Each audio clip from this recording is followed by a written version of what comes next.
বলেছে কাউয়া, তাহলে যেহেতু টাক বলেছে কাউয়া, তাহলে আমাদের বলতে তো আর কোনো সমস্যা। শিখিয়েছে এই বাস্টার্ডেরা সংসদ ভবনে আমাদের এগুলা শিখায়।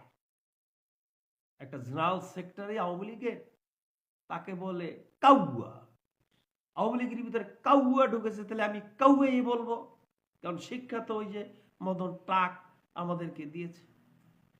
তো বিষয়টা হচ্ছে যে এখন বর্তমানে ওবায়দুল কাদের সাহেব উনি বলছেন যে ক্ষমতায় থাকাটা খুবই দুরূহ ব্যাপার, কারণ বাহিরের চাপ আমাদের খুব অতি তাড়াতাড়ি এবং অতি দ্রুত বেগে বজ্রের মতো যেন ধেয়ে আসছে, কিন্তু এবং সেটা অচিরেই হওয়ার সম্ভাবনা আছে।